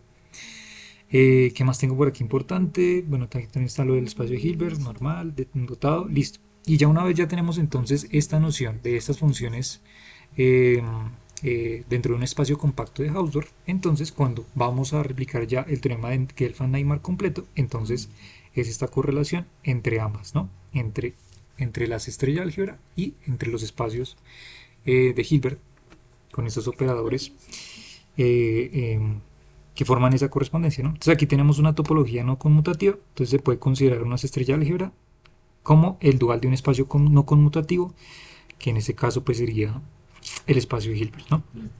¿Qué más tengo por aquí? Entonces geometría no conmutativa. La geometría no conmutativa se puede extender a este contexto de herramientas como por ejemplo formas diferenciales, lo que se conoce como también las homologías y las cohomologías, ¿sí? Los haces y curvaturas y herramientas de la geometría riemanniana. Esto es bastante interesante para los que son relativistas y les gusta la relatividad, ¿sí? Además, esta extensión es importante en contextos, por ejemplo, de espacios cocientes, lo que se conocen como espacios de órbitas y acciones de grupos, foliaciones y cocientes aritméticos. ¿Listo? Y por otro lado, también, por ejemplo, ya cuando estamos hablando como tal de la geometría riemanniana, no conmutativa, entonces aparecen lo que se conocen, de hecho, esta palabra es bastante famosa en modelos actuales, por ejemplo, que trabajan estos temas de geometría riemanniana no conmutativa, es lo que se conoce como las tripletas espectrales. Tripletas espectrales. ¿Listo? Y esa tripleta espectral usualmente relaciona un álgebra relaciona un espacio de Hilbert y relaciona un operador del espacio de Hilbert. ¿Listo? Entonces digamos que esto lo podemos pensar, por ejemplo, a una variedad, por ejemplo, de spin. Lo podemos pensar, por ejemplo, lo que utilizamos como un spin. Entonces el operador de Dirac, por ejemplo, lo que se llaman los haces de spin y las funciones OVs que están relacionadas en una tripleta espectral, pues son las construcciones justamente que utilizamos en la teoría spinorial para definir estos estados cuánticos que aparecen y están plegados en toda la mecánica cuántica y en la teoría cuántica de campos también, aún más. ¿Listo? Bueno, y además si se tuviera, por ejemplo, aquí tengo una notita interesante, de hecho si se tuviera un acople de dos tripletas espectrales, por ejemplo, de una que fuera, por ejemplo, de una que fuera de espacio-tiempo, y otra además de que fuera una tripleta espectral, por ejemplo, de finita del espacio de partículas elementales. A veces se le denota con la siguiente notación. Por ejemplo, ese sería de partículas elementales. Entonces, tener como tal el acople de ambas por medio, por ejemplo, de un producto tensorial. De hecho, ya lo vimos, el producto cartesiano que nosotros estuvimos viendo, una forma de extenderlo sería justamente a partir de estas nociones de nuestro producto cartesiano que ya vimos el día de ayer, o este espacio como tal topológico que forman ambas estructuras. Si la formamos, digamos que si generamos este acople, devolvería un modelo estándar de partículas acoplado a la gravedad, un tipo de intento de unificación de teoría de unificación de partículas con gravedad, ¿no? Entonces digamos que de alguna u otra manera todas las estructuras que nosotros aprendemos en relatividad las podemos acoplar a la estructura de las partículas elementales, donde viven los espacios de Hilbert y demás. Podemos acoplarlos para tener como tal una sola teoría de unificación. Es una como de las cosas ahí interesantes. Obviamente eso tiene mayor profundidad, pero pues en este caso nos vamos a enfocar solamente en abordar pues las nociones cuánticas, ¿no? Listo. Listo, pues ya está. Entonces, en resumidas cuentas, ya para terminar este pedazo del teorema de Gelfand, entonces lo que tenemos es, uno, podemos sacar esta conclusión, o de hecho podemos denotar estos paradigmas para toda esta familia de álgebras que acabamos de crear. Entonces, para C estrella álgebra conmutativa es isomorfa, ya sabemos que es isomorfía, o sea que es equivalente a tener entonces una familia de estas funciones, ya sabemos que son continuas, una álgebra continua, para algún espacio topológico compacto y de Hausdorff. Listo. Esa sería la primera. Y la segunda sería que entonces cualquier. Ojo que aquí, fíjense que lo único que dijimos fue C estrella álgebra conmutativa. ¿Listo? Tiene que ser específicamente conmutativa. Ahora, si colocamos esta segunda, cualquier C estrella álgebra, conmutativa o no, es isomorfa a alguna subálgebra cerrada de los operadores que dijimos que pertenecen al espacio de Hilbert para cierto pues espacio de Hilbert. ¿Listo? Esas serían como nuestras conclusiones como tal, ya finiquitadas. O sea que podemos mapear de alguna u otra manera una isomorfía entre unas estrella álgebra conmutativa o no a algún tipo de subálgebra cerrada de los operadores del espacio de Hilbert. ¿Listo? Y si es una álgebra particularmente conmutativa, entonces sabemos que es isomorfa a cualquier tipo de funciones diferenciables, ¿sí? Para algún tipo pues, de espacio topológico, en este caso compacto, que sabemos que esa compacidad y además de que sea de Hausdorff, cumple justamente esa característica conmutativa de funciones continuas y que sean suaves, ¿no? De esta álgebra de funciones. ¿Listo?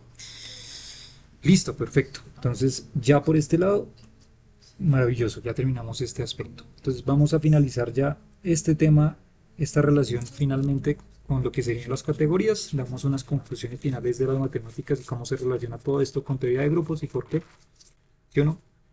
Y ya ahora sí ya empezamos a adentrarnos en el mundo cuántico, bien lococho.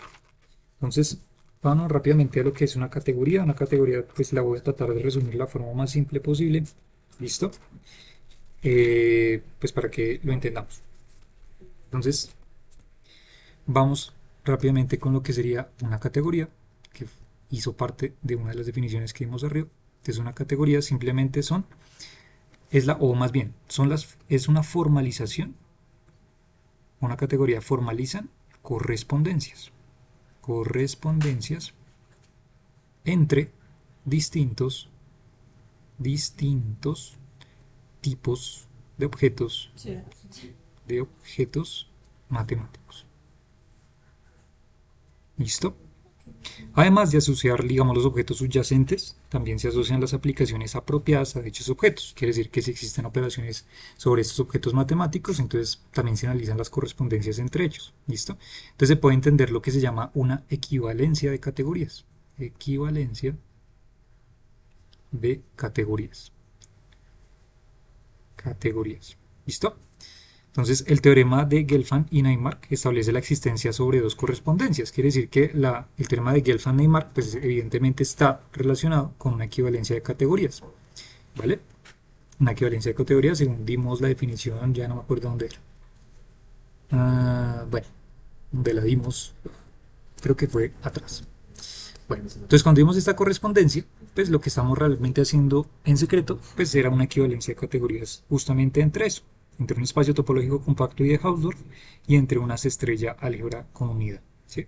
Donde pues este espacio correspondía justamente a este tipo de funciones, espacios topológicos compactos y de Hausdorff, ¿sí? Y el álgebra, ¿cierto? Relacionado con estrella álgebras que cumplen todas las propiedades que ya dijimos. Listo. Entonces, un ejemplo, por ejemplo, la redundancia de categorías van a ser las siguientes. Entonces, por ejemplo, categorías. ¿Cuántos tipos de categorías hay? Pues bastantes. Eso depende de cada uno, por ejemplo, de los espacios que nosotros estamos tomando u operaciones, porque recuerden que aquí no solamente son conjuntos, sino también y o operaciones. ¿Listo? Entonces, habrán también categorías, por ejemplo, hablemos de la categoría de los conjuntos. Entonces, los conjuntos, por ejemplo, son un tipo de categoría. Entonces, son objetos de una categoría que se conoce como la categoría set, que pues en inglés, para el español, sería conjunto. ¿Listo? Entonces, ellos tendrán un conjunto de morfismos. ¿Sí? Ya sabemos que es un morfismo, que es simplemente la totalidad de las funciones, que lo que hace es tomar funciones que mapean de X a Y. ¿Sí? Que es lo que ya nosotros pues hemos aprendido sobre las funciones cuando vimos cálculo 1. Otro tipo de categorías, por ejemplo, son la categoría de los grupos, justamente los que vamos a trabajar, ¿cierto? La categoría de grupos son objetos de la categoría GR, ¿cierto?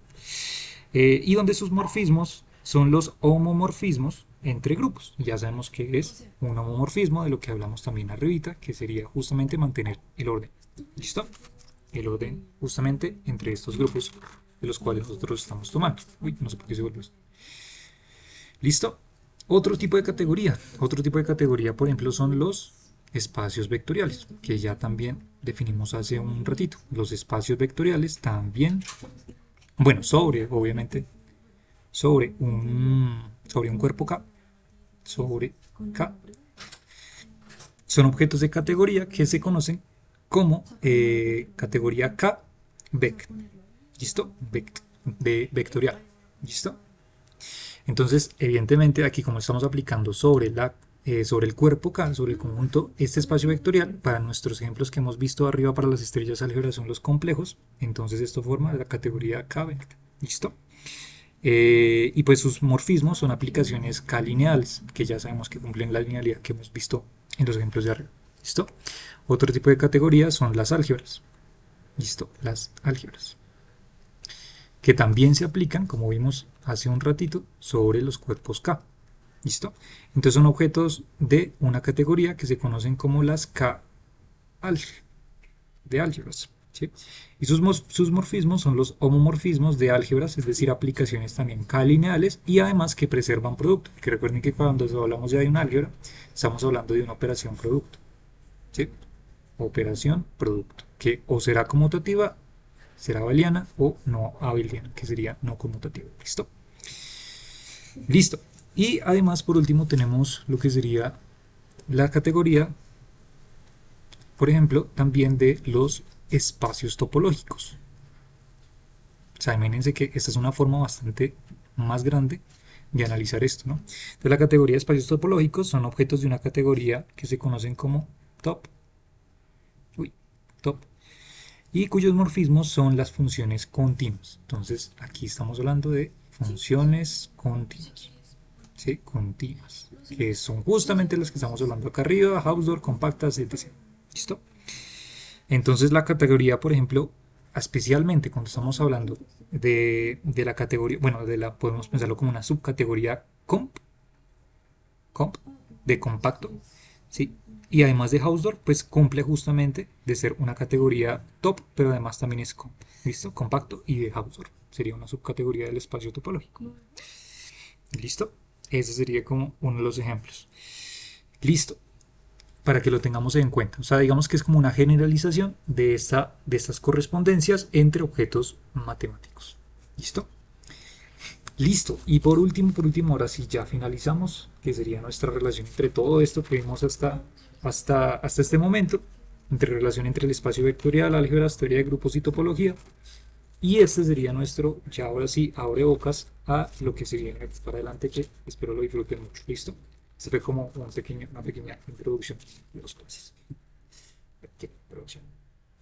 Listo. Entonces, a ver que por aquí no se me vaya a escapar nada, pero que me haya anotado para ustedes. No.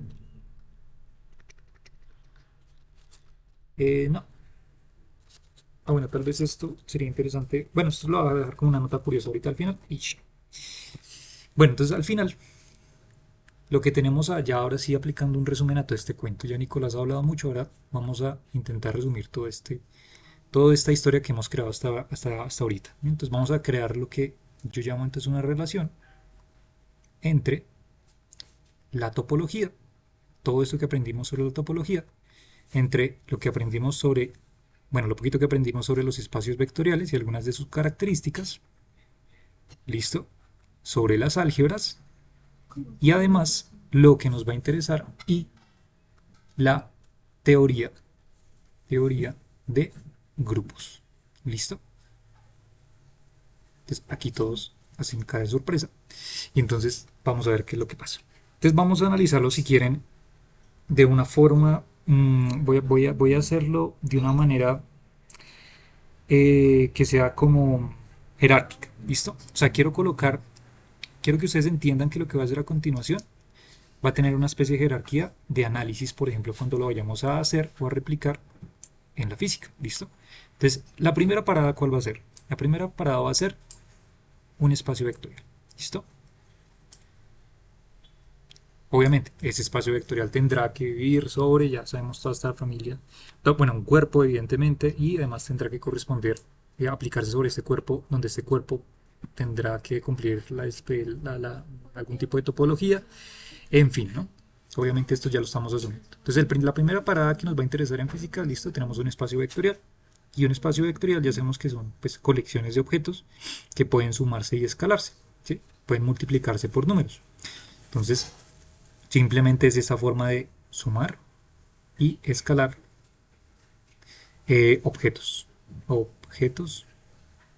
que pertenecen, obviamente, a este espacio vectorial, ¿sí? Y además al cuerpo, que son estas cantidades que multiplicamos, ¿se acuerdan? Las cantidades que escalan a esos objetos. ¿Listo? Entonces ya sabemos que el espacio de Hilbert, por ejemplo, es un espacio vectorial con producto interno y es crucial, por ejemplo, pues para definir estados cuánticos y probabilidades. ¿Listo? Nuestra segunda parada sería lo que es un álgebra. ¿Listo? Una álgebra. Entonces ya lo que analizamos es que son estructuras que se aplican obviamente a cuerpos y que combinan los espacios vectoriales. Entonces combinan los espacios vectoriales con una operación de multiplicación. ¿Listo? A diferencia que aquí solamente lo que hacíamos era escalarlo, ¿sí? Multiplicarlo, pero, o sea, este tipo de multiplicación era una multiplicación escalar para escalar los objetos de los espacios vectoriales. Aquí lo que vamos a tener es simplemente el espacio vectorial y vamos a añadir entonces la operación de multiplicación. ¿Listo? Entonces el ejemplo son las estrellas álgebra y las álgebras de operadores pues ya sabemos que son usadas para formalizar por ejemplo observables físicas y estados también en sistemas cuánticos, ¿no? Entonces aquí ya estamos utilizando un operador de multiplicación dentro de este. ¿Listo? La tercera parada sería la teoría de grupos. La teoría de grupos, particularmente que es de nuestro interés, teoría de grupos, son conjuntos con una operación que combina dos elementos para formar un tercero, cumpliendo asociatividad, ¿sí? Identidad e inversos, ¿sí? Entonces, un ejemplo, por ejemplo, son los grupos, algo bonito que vamos a estar viendo son los grupos de simetría. Son los grupos de simetría, dado que los grupos de simetría son importantes para determinar, por ejemplo, leyes de conservación. Leyes de conservación, conservaciones e interacciones. ¿Listo? E interacciones. O sea, cuando vayamos al mundo cuántico y empecemos a aplicar teoría de grupos y particularmente los grupos de simetría y en los que nos vamos a enfocar que son los grupos de Lie, entonces estos grupos de Lie nos van a representar justamente estas leyes de conservación y las formas de cómo interaccionan los diferentes entes u objetos matemáticos, por ejemplo, en la teoría de Dirac, que se conocen como los espinores. Entonces estos espinores van a justamente operar con esos grupos de simetría que vayamos utilizando justamente para encontrar estos tipos de leyes de conservación y formas de cómo interaccionan, por ejemplo, con la luz, ¿no? O sea, con la luz no, con el fotón, que sería el intermediador, ¿no? El mediador. ¿Qué más? Tenemos, por ejemplo, otro ejemplo sería, por ejemplo, el grupo de Poincaré, que también lo estaremos discutiendo, que es el grupo de simetrías del espacio-tiempo, que se utiliza en relatividad especial, ¿sí? Por ejemplo, cuando hacemos boost, cuando hacemos translaciones espaciales o temporales o espacio-temporales, y demás, ¿no?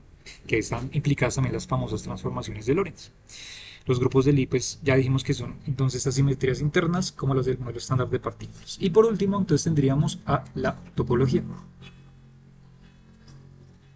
¿Listo? Fíjense que aquí hay algo curioso y es que la coloqué de arriba hacia abajo y dejando la última de topología, porque como les mencioné, la topología, al ser la característica más global, pues esta va a estudiar las propiedades de los espacios, va a estudiar las propiedades de los espacios que permanecen invariables bajo deformaciones continuas, ¿sí? Que permanecen, una palabra que nos gusta bastante aquí a los físicos, invariantes, ¿no? Invariantes bajo deformaciones, ¿listo? Entonces digamos que esto de alguna u otra manera va a ayudar a entender cuáles son las propiedades globales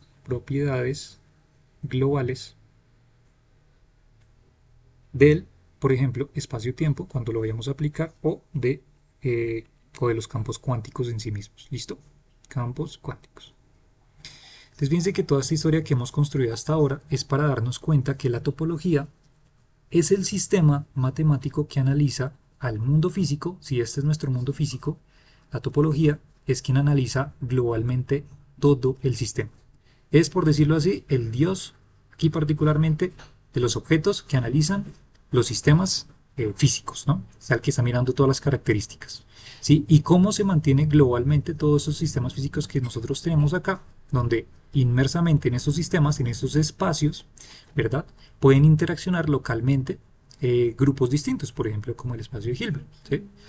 Entonces, fíjense que la topología de alguna u otra manera, como la conclusión que quiero que se lleven por lo menos para este tema, es que la topología está analizando las características fundamentales, el génesis de todas las estructuras y pilares globalmente del espacio en el cual nosotros estamos trabajando. Listo, esas características las estudia la topología.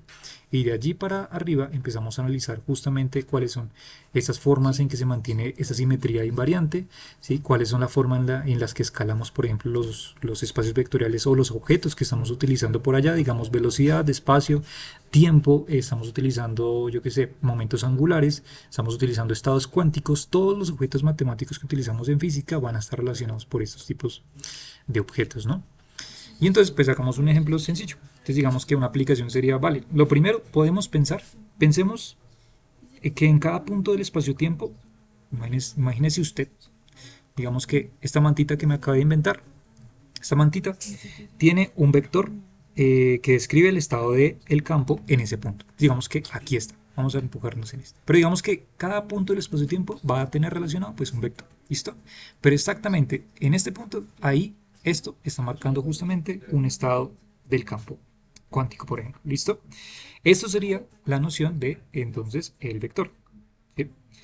¿Qué es lo que nosotros podemos hacer con esta noción de vector? Podemos realizar operaciones matemáticas entre estos vectores con las reglas de las álgebras. O sea que una vez que tenemos un espacio vectorial construido, podemos aplicar una álgebra sobre ese espacio. ¿Sí? Y una álgebra sobre ese espacio será, por ejemplo, tomar o ver, por ejemplo, cómo cambia este objeto a medida, por ejemplo, que nos movemos. ¿Sí? Por ejemplo, compararlo con respecto a otro punto, a otro vector. ¿Sí? Esto va relacionado con un álgebra. ¿Sí? Por eso colocaba yo la jerarquía de 4K. Una vez, por ejemplo, podemos tener estas configuraciones y ver cómo cambian, cómo son estas correspondencias bajo estas operaciones matemáticas, podemos pasar al siguiente paso. Y es decir, vale, ahora vamos a ver si el campo tiene simetrías. ¿El campo tendrá simetrías? ¿Cómo así que tiene simetrías? Pues las simetrías son descritas por grupos y ahí es donde viene nuestro curso que vamos a tomar. Dado que las simetrías vienen por grupos y determinan cómo transforman los estados del campo, por ejemplo, como la rotación. Es decir, quiere decir, por ejemplo, que si yo tomo ese sistema localmente, digamos que yo lo voy a tomar localmente, lo tomo localmente y entonces yo lo que quiero saber es que si yo roto particularmente este sistema, las leyes o las formas como se conservan estas cantidades dentro de la física que vamos a realizar son las mismas y se mantienen invariantes. Por eso es que aparece el término invariante. ¿Listo? Localmente. Esto lo podemos pensar, si quieren, localmente. También se puede extrapolar de forma global, pero entonces ahí es donde tenemos que pasar al siguiente ente que es la topología. Entonces ya nuestro último paso sería analizar las propiedades globales. ¿Listo? Entonces digamos que la topología analizaría las propiedades globales.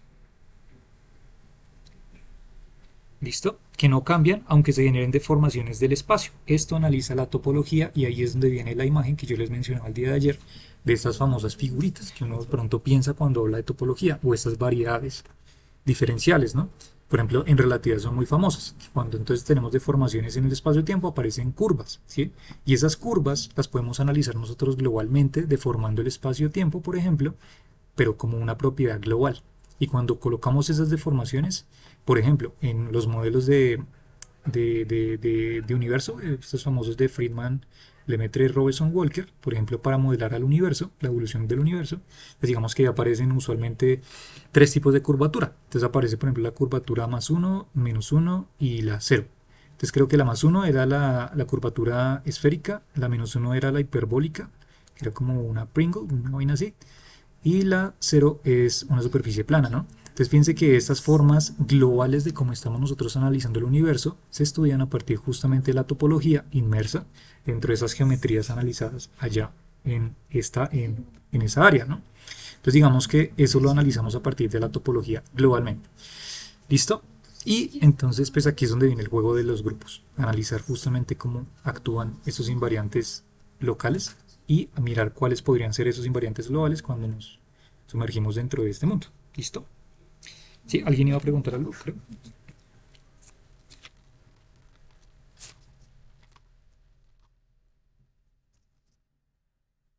¿Aló, aló? No,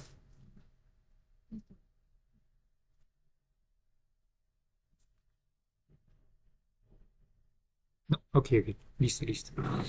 Eso, listo, entonces digamos que ya en ese aspecto eso sería pues lo que nos interesaría. ¿Listo? Y ya el dato curioso, que es con el que terminamos entonces el día de hoy, y ya para dar paso entonces, ahora sí al nuestro bello curso de teoría de grupos, simplemente dejarlos con una nota y ya con una moraleja. Entonces, la nota curiosa, es lo siguiente, y es que Nosotros hemos estado diciendo que todo es este conjunto de estrellas álgebra y espacios de Hilbert donde vamos a estar jugando nosotros con las matrices, son pertenecientes al conjunto o al cuerpo de los complejos, ¿no? Pero también unos llamados, existen, y de vez en cuando los vamos a estar utilizando sin saberlo, pero de una vez voy a dar el spoiler, y es que existen los llamados conjuntos, conjuntos de números hipercomplejos. Hipercomplejos. O sea, si los complejos ya eran complicados, ahora tenemos hipercomplejos. ¿Listo? Entonces los hipercomplejos se denotan con la letra H y la barrita acá. ¿Y qué pasa con los hipercomplejos? Realmente son una extensión de los números complejos, solamente que a 4 dimensiones. Entonces, ¿qué es lo que nosotros pues recordamos de los números complejos? Pues este señor, usualmente como nosotros lo representamos, pues es simplemente en la recta real y en la recta imaginaria, ¿cierto? Donde podemos bidimensionalmente jugar con pues estos espacios, ¿sí? Pero la transformación a simplemente un espacio hipercomplejo es pasar de un mundo de 2 dimensiones a un mundo de 4 dimensiones. La cuestión, aunque parezca complicar más las cosas, es que va a ser bastante útil, porque esto va a dar lugar a ya no los números complejos que nosotros conocemos, sino a lo que se conoce allí como los famosos cuaterniones. Cuaterniones. ¿Qué es esta cosa de cuaterniones? Entonces podemos pensar lo que aquí en el mundo de los complejos nosotros tenemos, por ejemplo, vamos a colocarlo de la siguiente manera. A es igual a 0 más i a 1, donde tenemos la parte real y la parte imaginaria. Y entonces, pues si estamos pasando de un mundo de 2 dimensiones a 4 dimensiones, pues tendremos que añadir dos vectores unitarios más, ¿no? Que podemos pensar que de alguna forma nuestro i, nuestro número imaginario, está formando una base, o un conjunto, o un vector unitario. Un vector unitario. ¿Por qué? Pues porque de alguna forma está escalándolo en la recta de los imaginarios, ¿no? Entonces aquí lo que vamos a añadir son otros dos vectores unitarios más. Unitarios más. ¿Listo? Y esto pues dará lugar entonces a cosas de la siguiente forma. Por ejemplo, de la forma A0, que sería la misma parte real que aparece acá, a la forma IA1, que sería la parte imaginaria que tenemos aquí, original, pero aparte entonces aparecerían otras dos, por ejemplo J A2 más K A3. ¿Listo? Donde, como les digo, ahora tendríamos, fíjense, que tendríamos entonces estos otros dos vectores unitarios más, ¿no? Entonces aquí tendríamos la parte real, lo que sería la parte real de nuestro cuaternión, y la parte imaginaria de nuestro cuaternión. ¿Listo? Esto digamos que compactamente lo podríamos representar como un vector, digamos, tipo complejo. Va a colocarlo de esta manera, como un vector, pero como curvo. Una notación que me acabo de inventar yo, es como que exista. Entonces aquí tendremos la parte real y un vector complejo formado por justamente esas bases que les acabo de mencionar. ¿Listo? Entonces, si tomamos como tal todo el valor del cuaternión, pues aquí lo que podemos ver de alguna u otra manera es que se forman entonces o sea, se forma una base vectorial de 4 elementos. Si tomamos la parte real, pues obviamente esto también tendrá un valor, una base que será 1, justamente.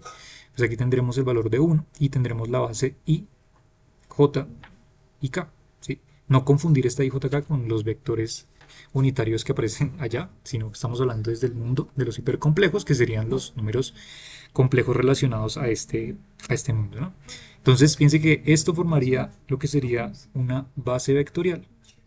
Estaríamos formando un espacio vectorial, lo que estamos hablando hace un ratito, ¿listo?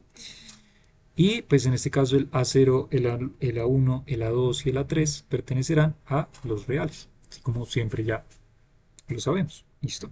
Y eso, de hecho, estas cosas obedecen a unas propiedades curiosas que de hecho pues ya más o menos nosotros conocemos, por ejemplo que y tener i cuadrado, si nosotros recordamos, esto simplemente es tener el valor de menos 1. Si tenemos j cuadrado, pues también será lo mismo, tenemos k cuadrado, será lo mismo, ¿sí? Pero también tiene propiedad cíclica, se comportan cíclicamente las bases, de manera que también el producto entre ellas tres, moviéndolas cíclicamente, da menos 1. ¿Listo? También tiene propiedad de que si multiplicas una por la otra, que sería como tener también una sola, es no conmutativa. ¿Listo? sea, es diferente, da diferente invertir las bases entre ellas. ¿Listo? Entonces, pues podemos pensar justamente eso. Podemos pensar al conjunto de los números hipercomplejos simplemente como una suma directa de dos espacios complejos. ¿Listo? Además también, otra de las propiedades que no se me escape es que procede involución, que es una de las propiedades que ya vimos de la estrella álgebra, que era esta, ¿no? Además con un signo menos incluido. Entonces tendríamos esto, que es también de algo que ya conocemos, que se utiliza bastante pues, cuando estamos trabajando números complejos y aplicamos la operación esta. ¿Listo? Y ahora ustedes preguntarán, ¿pero eso qué tiene de curioso? ¿O por qué nos estás diciendo eso? ¿No? Entonces, la cuestión curiosa de este apunte que les acabo de decir, o la nota curiosa, es que cuando nosotros aplicamos o queremos crear entonces un álgebra de, por ejemplo, de hecho de las que vamos a estar trabajando, de matrices, de números complejos, bajo sumas directas, por ejemplo, ¿sí? De este mundo, etc. Vamos a colocarle mkr de estas matrices. ¿Sí? Esto nos llevará a un álgebra que podríamos utilizar usualmente pues, en el espacio que estemos trabajando. ¿Sí? Esta digamos que es una generalización de decir de que en el mundo de las estrellas álgebra que vamos a estar utilizando de las matrices, pues esto generará un álgebra que podemos utilizar en ciertos tipos de teorías. ¿Sí? Particularmente, y un caso importante en el álgebra de la geometría finita, el álgebra de la geometría finita, está asociada directamente esta composición, ¿sí? Esta composición que les acabé de decir, de cuáles son los objetos que podemos utilizar en esa álgebra para el mundo cuántico, está relacionada con nuestro modelo estándar de partículas. Modelo estándar de partículas. ¿Listo? ¿Por qué?